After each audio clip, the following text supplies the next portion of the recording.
That's gratifying to know anyway. Modern car rallies have become so much a part of life. Even the simple treasure hunt rally brings a keen response from drivers who couldn't hope to compete at speed. But only 50 years ago, rallies were something of a curiosity. That was certainly the case in 1932, when the RAC Lombard Rally was first held. Well, today, no fewer than 60 cars, some dating back to the 20s, celebrated the rally's 50th anniversary at Stratford-upon-Avon. As Patrick Burns explains, the drivers are facing an arduous course. The stars of the spectacular, the cars themselves, quite immaculate after a little spit and polish, were brought together on the eve of the rally for inspection by the scrutineers.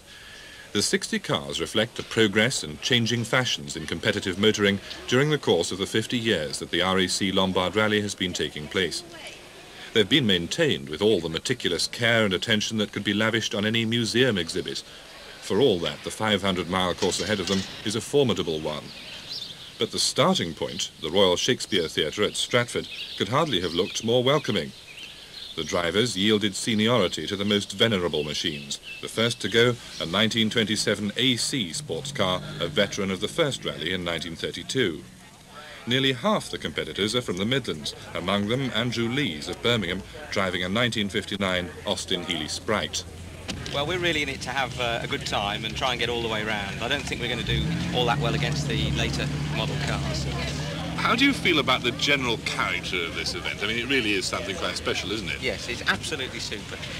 Unfortunately, we don't really know enough of the older people, the older generation of rally people. Hopefully we'll get to know them during the event. And what do you think the net result of this get-together will be? Well, hopefully they'll make it an annual event. That hasn't been decided as yet, but I gather already the Welsh Association of Motor Clubs is going to hold a Silver Jubilee event later on in this year. But not all the Midlands entrants are in the colourful tradition of the British sports car. The Volkswagen Beetle established a style all of its own. This 1957 model's driven by Dave Lucas of Dudley. This isn't the sort of car we'd normally associate with this sort of rallying, is it? No, it's a 6-volt, very early Volkswagen, 1200cc, pretty slow really. So why is it in this rally at all? Because in their time they didn't need strengthening on the first special stage rallies. Most of the British cars needed much strengthening to make them stay together over the rough forest tracks. So this was a serious competitor in those days, was it? Oh, it certainly was, yeah. 1960, one identical to this, finished 6th overall on the event. Absolutely standard as it came out of the factory.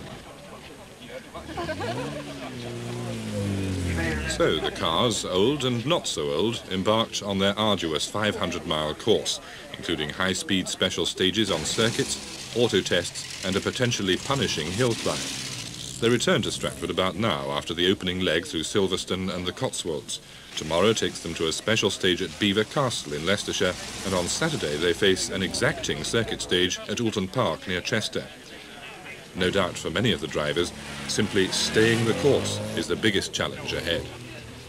Patrick Burns reporting on 50 years of rallying. Well, we've had sunshine all day long here.